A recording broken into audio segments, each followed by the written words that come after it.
प्रधानमंत्री नरेंद्र मोदी ने 8 नवंबर 2016 को रात 8 बजे आधी रात से 500 और 1000 रुपये के नोटों को बंद करने की घोषणा कर दी थी।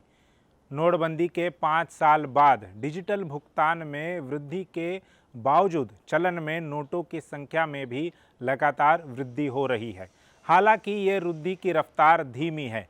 आधिकारिक आंकड़ों के अनुसार debit, credit card, net banking और यूनिफाइड पेमेंट्स इंटरफेस यानी यूपीआई जैसे माध्यमों से डिजिटल भुगतान में भी बड़ी वृद्धि हुई है। आज के इस वीडियो में हम नोटबंदी के 5 साल बाद की स्थिति को समझने की कोशिश करेंगे और साथ में यह भी जानने की कोशिश करेंगे कि जिन उद्देश्यों के लिए नोटबंदी की गई थी, क्या वह 5 साल के बाद भी सफल हुए हैं या नहीं। जोहार, जय मूल निवासी, मैं संकेत और आप देख रहे हैं एमएन टीवी। इसके पहले कि हम मोदी सरकार के नोटबंदी के फैसले की समीक्षा करें, हम आपको भारत में नोटबंदी के इतिहास के बारे में कुछ ज़रूरी जानकारी देना चाहते हैं। भारत में नोटबंदी का भी एक इतिहास रहा है। नवंबर 2016 को प्रधानमंत्री ने की हुई नोटबंदी आपके लिए या हमारे लिए भले ही नई हो, लेकिन देश की अर्थव्यवस्था के लिए ये कोई नई बात नहीं थी।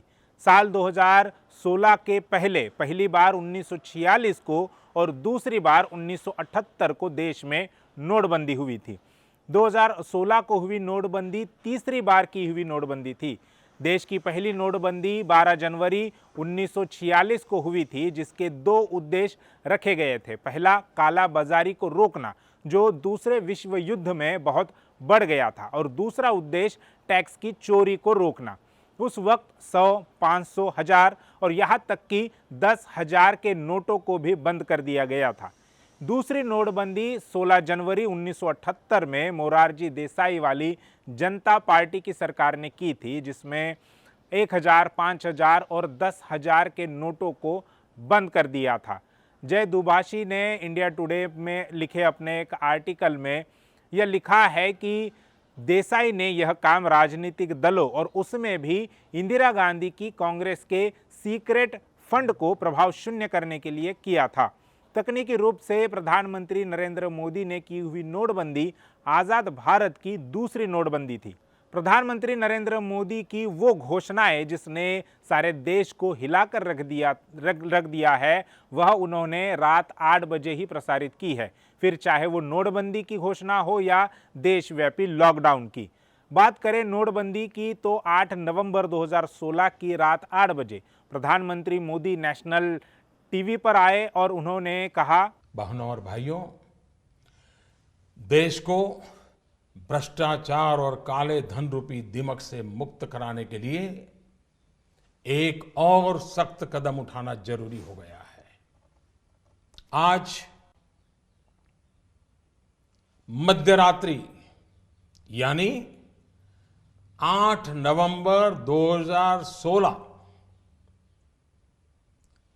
की रात्रि को 12 बजे से वर्तमान में जारी 500 रुपये और 1000 रुपये के करेंसी नोट लीगल टेंडर नहीं रहेंगे। ये मुद्राएं कानूनन अमान्य होगी। नोटबंदी की इस घोषणा के साथ नरेंद्र मोदी ने इसके 3 उद्देश्य बताए। पहला, काला धन बाहर लाना या उसे सिस्टम से वाइप आउट करना, बाहर कर देना। दूसरा, आतंकवाद की कमर तोड़ना। और तीसरा, नकली नोटों को चलन से बाहर कर देना। और इसके लिए प्रधानमंत्री ने देश की जनता से 50 दिनों का समय भी मांगा था। भाइयों बहनों, मैंने सिर्फ देश से 50 दिन मांगे हैं। 50 दिन, 30 दिसंबर तक मुझे मौका दीजिए मेरे भाइयों। अगर 30 दिसंबर के बाद कोई मेरी कमी रह जाए, कोई मेरी गलती निकल जाए, कोई मेरा गलत इरादा निकल जाए, आप जिस चौराहे में मुझे खड़ा करेंगे, मैं खड़ा होकर के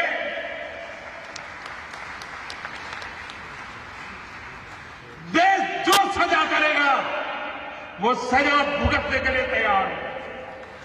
प्रधानमंत्री ने 30 दिसंबर तक 50 दिनों का समय मांगा था, लेकिन क्या आज 5 साल के बाद भी वह उद्देश्य पूरे हुए हैं या नहीं?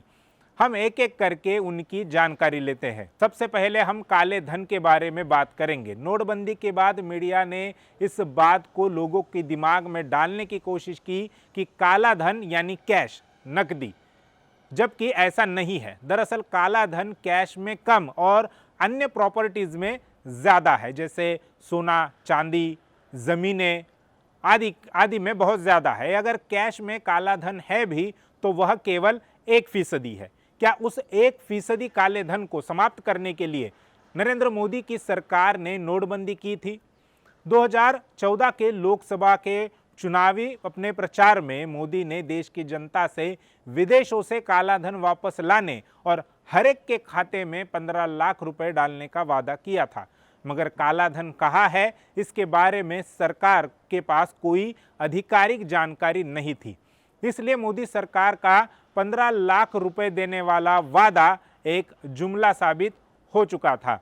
इसका भाजपा पर भी बहुत ज़्यादा नेगेटिव असर 2015 में हुए बिहार विधानसभा के चुनाव में देखने को मिला, जब भाजपा वह चुनाव हार गई। उससे उभरने के लिए मोदी सरकार ने फिर एक बार लोगों को काला धन पकड़ने का एक सपना दिखाया और कहा कि अगर 500 और 1000 रुपए के नोट बंद कर दिए जाते हैं तो सारा काला धन पकड़ा जा सकता है, पर हुआ बिल्कुल उल्टा। भारतीय रिजर्व बैंक यानी आरबीआई से मिले आधिकारिक आंकड़ों के अनुसार 500 और 1000 के 15.41 लाख करोड़ रुपए चलन में थे और नोटबंदी के बाद 15.31 लाख करोड़ रुपए फिर एक बार बैंकिंग सिस्टम में वापस आए, यानी 99% से भी ज़्यादा पैसा काला धन नहीं था और 1% से भी कम काला धन या black money in cash system से बाहर हो गया। फरवरी 2019 में तत्कालीन वित्त मंत्री पीयूष गोयल ने कहा कि काला धन विरोधी अलग अलग कार्रवाइयों में, जिसमें नोटबंदी भी शामिल है, 1.3 लाख करोड़ रुपए का काला धन सिस्टम से बाहर कर दिया गया, जबकि सरकार को ये उम्मीद थी कि कम से कम 3 से 4 लाख करोड़ रुपए का काला धन पकड़ा जाएगा, लेकिन ऐसा नहीं हुआ। इस तरह से मोदी सरकार का नोटबंदी करने के पीछे का पहला उद्देश्य विफल हो गया। नोटबंदी के पीछे का दूसरा बड़ा उद्देश्य था नकली नोटों को सिस्टम से बाहर कर देना। आरबीआई के आंकड़ों के अनुसार साल 2016 में सारे देश भर से 6.32 लाख करोड़ रुपए के नकली नोट्स पकड़े गए थे। वही नोटबंदी के बाद 4 सालों में 18.87 लाख करोड़ रुपए के नकली नोट सारे देश भर से बरामद हुए। उसमें 100, 50, 10 और 200 एवं 500 के नए नोटों की नकल भी शामिल थी। साल 2019-20 में 100 रुपए के 1.7 लाख करोड़ नकली नोट्स पकड़े गए थे। 2018-19 में 2.2 लाख करोड़, साल 2017-18 में 2.4 लाख करोड़ रुपए के नकली नोट्स पकड़े गए। यानी कुल मिलाकर नकली नोट्स केवल 500 और 1000 रुपए के ही नहीं थे और न ही नोटबंदी के बाद वह समाप्त हुए, न शायद अब होंगे। तीसरा उद्देश्य नोटबंदी के पीछे यह बताया गया था कि आतंकवादी संगठनों की फंडिंग को रोकना। इसमें मोदी सरकार को कितनी सफलता मिली, इसका एक उदाहरण फरवरी 2019 में यानी लोकसभा चुनाव से ठीक पहले पुलवामा में हुए हमले से आप समझ सकते हैं। न आतंकियों की कमर टूटी, न आतंकी हमले रुके और न ही उन हमलों में भारतीय जवानों के शहादत का सिलसिला रुका। प्रधानमंत्री नरेंद्र मोदी ने जिस आत्मविश्वास के साथ ये कहा था कि अगर मैं गलत साबित हो जाता हूँ तो आप लोग जिस चौराहे पर खड़ा करके मुझे जो सज़ा देंगे उसके लिए मैं तैयार हूँ, वह आत्मविश्वास भी खत्म हो गया और उसके बाद नोटबंदी का अपनी सफलता के लिए उन्होंने कोई इस्तेमाल नहीं किया।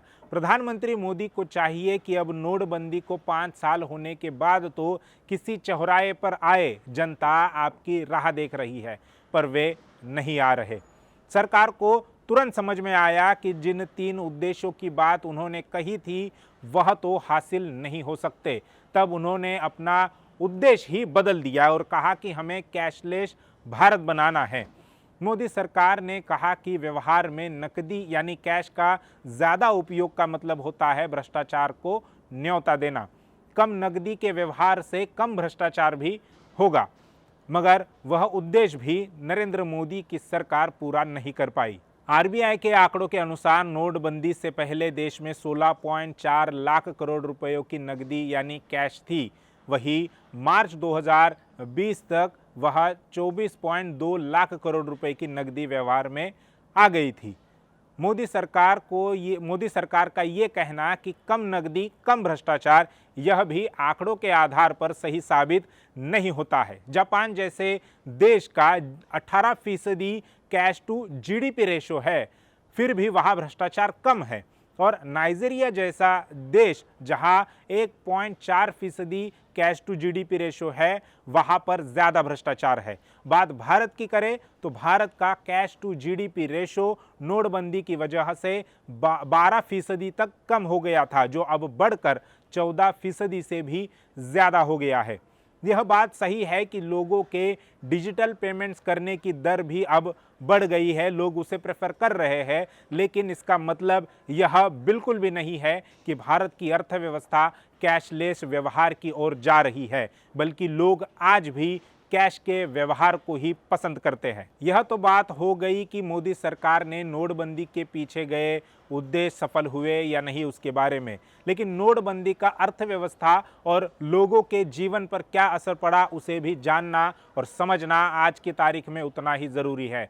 राजनीतिक जानकारों का मानना है कि 2017 के विधानसभा चुनाव में विरोधी दलों के लिए पैसों की किल्लत निर्माण हो, इसके लिए नोटबंदी की गई थी। ऐन चुनाव से पहले नोटबंदी करके भाजपा ने विपक्ष के हाथ बांध दिए और खुद पैसों का बड़े पैमाने पर इस्तेमाल किया। राजनीतिक विश्लेषक उत्तर प्रदेश में भाजपा की जीत की यह भी एक बड़ी वजह मानते हैं। सामान्य लोग तो इसी बात से खुश हो गए कि उनसे ज़्यादा तकलीफ तो बड़े उद्योगपतियों को हो रही होगी, क्योंकि सबसे ज़्यादा काला धन तो उन्हीं के पास है। नोटबंदी से अर्थव्यवस्था पर बहुत ज़्यादा निगेटिव असर हुआ, जिसे एक उदाहरण से समझा जा सकता है। मान लीजिए कि आपके शरीर में से 85% खून निकाल लिया जाए और हर दिन प्रतिदिन थोड़ा थोड़ा करके खून फिर से आपके शरीर में डाल दिया जाए, तो क्या आप जिंदा रह पाएंगे? सरकार ने वैसे ही 85% नोटों को अर्थव्यवस्था से एकदम से बाहर कर दिया और लगभग 1 साल तक उन्हें फिर से सिस्टम में लाने का काम किया। तो क्या वह अर्थव्यवस्था जिंदा रह पाएगी? नोटबंदी का सबसे ज्यादा कहर तो असंगठित क्षेत्र पर टूटा। भारत का असंगठित क्षेत्र 94% लोगों को रोजगार देता है, जिनका काम नकदी के बिना नहीं चल रहा था और आज की तारीख में भी नहीं चल रहा है। संगठित क्षेत्र का काम धीमा जरूर हुआ था, मगर रुका नहीं था। असंगठित क्षेत्र का काम पूरी तरह से बंद हो गया। इसकी वजह से बेरोजगारी बढ़ी। Centre for monitoring Indian economy यानी CMIE के अनुसार 35 लाख लोगों की नौकरियां चली गई। करोड़ों लोग गरीबी की रेखा के नीचे धकेल दिए गए। इसके अलावा बेरोजगारी अपने चरम पर थी। सब तरफ हाहाकार ही मचा था। लोग ATM के लाइन में खड़े रह रहे थे, जिसकी वजह से 100 से भी ज़्यादा लोगों की मौत हो गई। इसके लिए कौन जिम्मेदार है? क्या उन 100 से ज़्यादा लोगों की मौत के लिए मोदी सरकार पर हत्या का मुकदमा दायर नहीं किया जाना चाहिए? क्या मोदी सरकार ने अपने फैसलों से, अपने हट की वजह से उन लोगों की हत्या नहीं की है? उन्हें शहीद का दर्जा देकर मोदी सरकार आत्ममुग्ध हो गई। हद तो तब हो गई जब उत्तर प्रदेश के कानपुर में ATM की लाइन में खड़ी एक 30 वर्षीय महिला ने ATM के बाहर ही एक बच्ची को जन्म दिया। किसी के माँ बाप या रिश्तेदार अस्पताल में भर्ती है, मौत से जूझ रहे हैं और इलाज के लिए उनके पास पैसे नहीं है, तो किसी की शादी तय हुई है और खर्च करने के लिए उनके पास हाथों में पैसे नहीं है। लोग लंबी लंबी कतारों में बैंक और ATM के सामने खड़े थे, पर देश की ब्राह्मण बनिया मीडिया यह सब दिखाने के बजाय नोटबंदी के फायदे गिनाने में लगी हुई थी। मीडिया ने अपनी हद तो तब पार कर दी जब 2000 रुपए के नोट में चिप वाली खबरें उन्होंने चलाई।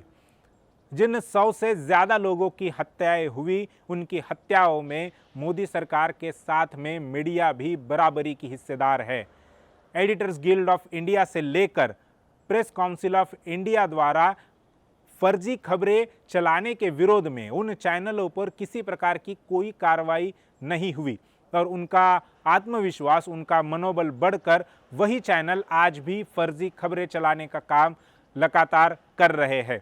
वह कभी कोरोना महामारी फैलने के लिए तबलीगी जमात को जिम्मेदार ठहराते हैं, तो कभी किसानों को, आंदोलनकारी किसानों को आतंकी, खालिस्तानी कहकर उन्हें बदनाम करते हैं। इन तमाम बातों को देश की जनता आज भी नहीं भूली है और आने वाले चुनाव में इन्हीं बातों को ध्यान में रखकर जनता अपना वोट डालेगी, ऐसी चर्चा भी उत्तर प्रदेश में होती हुई दिखाई दे रही है।